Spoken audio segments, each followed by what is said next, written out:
Welcome to English with Tiro. Okay. අපි සිංහලෙන් කතා කරද්දි මෙන්න මේ වගේ දේවල් කියනවානේ. මට පොඩි කාලේ හයියෙන් දුවන්න පුළුවන්. තව කියනවා අපි මේ අධ්‍යාපන ක්‍රමය වෙනස් කළ යුතුයි. අපි මේ අධ්‍යාපන ක්‍රමය වෙනස් කළ යුතුමයි. මෙන්න මේ වගේ දේවල් අපි කොහොමද ඉංග්‍රීසි වලින් කියන්නේ? අපි හරි කැමතිනේ අපි සිංහලෙන් කියනවා වගේම ඉංග්‍රීසි වලුත් මේ දේවල් කොහොමද කියන්නේ කියලා දැනගන්න. හරි.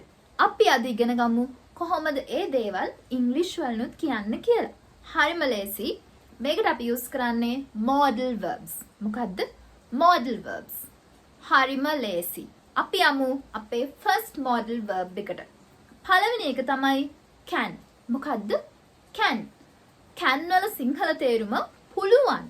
මට පුළුවන්. මට උයන්න පුළුවන්. මට උගන්වන්න පුළුවන්. මට දුවන්න පුළුවන්. මෙන්න මේ වගේ can වල තේරුම තමයි පුළුවන්. අපිට වර්තමානයේදී මොන හරි දෙයක් පුළුවන් නම් ඒක ගැන කියන්න අපි යූස් කරනවා can. example එකක් බලමු. I can run. මට දුවන්න පුළුවන්. She can cook. ඇයට උයන්න පුළුවන්. හැබැයි මේකද ඔයාලා මතක තියාගන්න අපි modal verb එකට පස්සේ verb එකක් තියද්දී verb එක අනිවාර්යයෙන්ම තියන්න ඕනේ base form එකෙන්. example එකක් විදියට she can cooks. එහෙම කියන්න බෑ.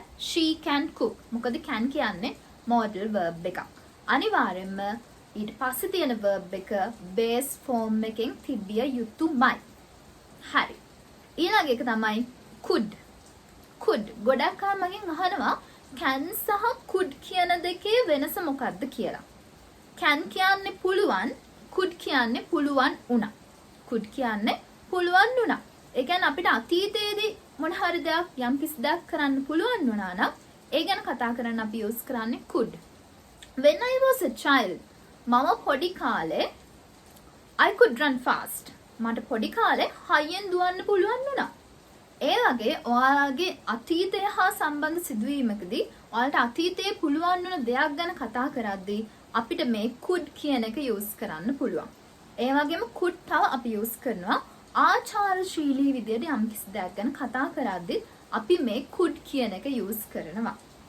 Okay. තුන්වෙනි එක තමයි should. should. should. should කියන එකේ තේරුම යුතුයි. You should go there. ඔයා එහා යුතුයි. යම් කිසි දෙයක් කළ යුතුයි කියලා කියන්න අපි මෙන්න මේ should කියන එක යූස් කරනවා. ඊළඟ එක තමයි must. must. must කියන්නේ යුතුයමයි. යුතුයමයි. should කියන්නේ යුතුයි. must කියන්නේ යුතුයමයි. මොන හරි දෙයක් අපි අවධාරණයෙන් කියනවා. ඔයා මේක කළ යුතුයමයි. මෙන්න මේ වගේ යුතුයමයි කියලා කියන්න අපි යූස් කරනවා must. We must change this educational system. අපි මේ අධ්‍යාපන ක්‍රමය වෙනස් කළ යුතුයමයි. we කියන්නේ අපි must යුතුයමයි. change කියන්නේ වෙනස් කරනවා. we must change this educational system. මේ අධ්‍යාපන ක්‍රමය. අපි මේ අධ්‍යාපන ක්‍රමය වෙනස් කළ යුතුයමයි. ඊළඟ එක තමයි මේ. මේ. මේ කියන එක අපි යූස් කරනවා යම් කිසි දෙයක් සිද්ධ වෙන්න ඉඩ තියෙනවා කියලා කියන්නේ. යම් කිසි දෙයක් සිද්ධ වෙන්න ඉඩ තියෙනවා. ඕකේ? යම් කිසි දෙයක් සිද්ධ වෙන්න ඉඩ තියෙනවා කියලා කියන්න අපි යූස් කරනවා මේ. She may come today. ඇය අද එන්න ඉඩ තියෙනවා. ඒ කියන්නේ අපි මෙන්න මේ කියන එක යූස් කරන්නේ අපිට හරියටම ෂුවර් නැති දෙයක් ගැන කතා කරද්දි තමයි අපි මේ කියන එක යූස් කරන්නේ. She may come today. ඇය අද එන්න ඉඩ තියෙනවා. ඊළඟ එක තමයි might. might කියන එකේ තේරුම යම් කිසි දෙයක් සිදු වෙන්නත් ඉඩ තියෙනවා. මේ කියන එක වෙන්න ඉඩ තියෙනවා. might කියන එක වෙන්නත් ඉඩ තියෙනවා. එහෙම වෙන්නත් ඉඩ තියෙනවා. යම් කිසි ප්‍රතිශතයක් තියනවා සිද්ධ වෙන්න. හැබැයි වැඩි බර තියෙන එක සිද්ධ නොවෙන්න. අපි example එකක් ගමු. She might come today. ඇය අද එන්නත් ඉඩ තියෙනවා. ඇය අද එන්නත් ඉඩ තියෙනවා. She may come today කිව්වොත් ඇය අද එන්න ඉඩ තියෙනවා. කියන්නේ සිද්ධ වෙන්න යම් කිසි ප්‍රතිශතයක් තියෙනවා. හැබැයි she might come today කිව්වොත් ඒක සිදු නොවන පැත්තට බර වැඩි. she might come today. ඇය අද එන්නත් ඉඩ තියෙනවා. okay. ඊළඟ එක තමයි have to, has to. have to, has to. යම් කිසි දෙයක් සිද්ධ වෙනවා. යම් කිසි දෙයක් කරන්න සිද්ධ වෙනවා කියලා කියන්න අපි use කරනවා have to, has to. have to, has to. අපි have to කියන එක use කරනවා plural subject එක. okay? ඒ වගේම අපි has to කියන එක use කරනවා singular subject. ඒ කියන්නේ ඒක වචනත් එක්ක අපි has to පාවිච්චි කරනවා. බහු වචනත් එක්ක have to කියන එක පාවිච්චි කරනවා. we have to go now.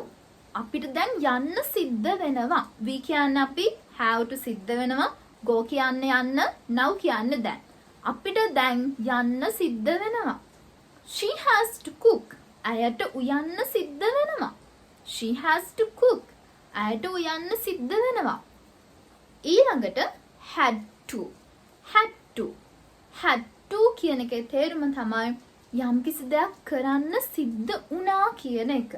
ඒ කියන්නේ අපිට අතීතයේදී යම් කිසි දෙයක් කරන්න සිද්ධ වුණා කියන එක. I had to go there. I had to go there. මට එහෙ යන්න සිද්ධ වුණා. මේකදී අපි had to කියන එක හැම සබ්ජෙක්ට් එකත් එක්කම යූස් කරනවා. ඒක singular, plural, ඒකවචන, බහුවචන කියලා වෙනසක් නැහැ. අපි ඔක්කොමත් එක්ක අපි මේ had to කියන එක යූස් කරනවා. ඊළඟ එක තමයි will have to. will have to. will have to කියන එකේ තේරුම සිද්ධ වේවි. යම් කිසි දෙයක් කරන්න සිද්ධ වේවි. I will have to go there. මට එහෙ යන්න සිද්ධ වේවි. මම දන්නේ නැහැ. හැබැයි අපි අනාගතය ගැන කියනවා. මට එහෙ යන්න සිද්ධ වේවි. මෙන්න මේ වගේ යම් කිසි දෙයක් කරන්න සිද්ධ වේවි කියලා කියන්න අපි යූස් කරනවා will have to. හරි. එහෙනම් දැන් ඔයාලා දන්නවා කොහොමද අපි මෙන්න මේ modal verbs හරියටම අපේ අදහස් ප්‍රකාශ කරන්න යූස් කරන්න කියලා. can කියන්න පුළුවන්, could කියන්න පුළුවන් වුණා, should කියන්න යුතුයි, must කියන්න යුතුමයි. යුතුමයි. මේ කියන්නේ වෙන්න ඉඩ තියෙනවා. might කියන්නේ වෙන්නත් ඉඩ තියෙනවා. next one have to, has to. have to, has to කියන්නේ යම් කිසි දෙයක් කරන්න සිද්ධ වෙනවා. වර්තමානයේදී අපිට යම් කිසි දෙයක් කරන්න සිද්ධ වෙනවා කියන අපි use කරනවා have to, has to. have to use කරනවා බහුවචනත් එක්ක, has to use කරනවා ඒක වචනත් එක්ක. ඊළඟට had to. had to කියන්නේ යම් කිසි දෙයක් කරන්න සිද්ධ වුණා. අතීතයේදී අපිට යම් කිසි දෙයක් කරන්න සිද්ධ වුණා කියන එක. will have to අනාගතයේදී යම් කිසි දෙයක් කරන්න සිද්ධ වේවි කියන එක. හරි. එහෙනම් මම අද හිතනවා ඔයාලට මේ lesson එකෙන් සෑහෙන ලොකු දැනුමක් ලැබෙන්න ඇති සහ හරියට modal verbs use කරන විදිය ඔයාලා දැනගන්න ඇති කියලා. ඉතින් තව දුරටත් මම ඉස්සරහට මේ වගේ වීඩියෝස් දාන්න බලාපොරොත්තු වෙනවා. ඔයාලා මගේ channel එක subscribe කරලා, like කරලා, share කරලා මට support එකක් දෙන්න. Thank you.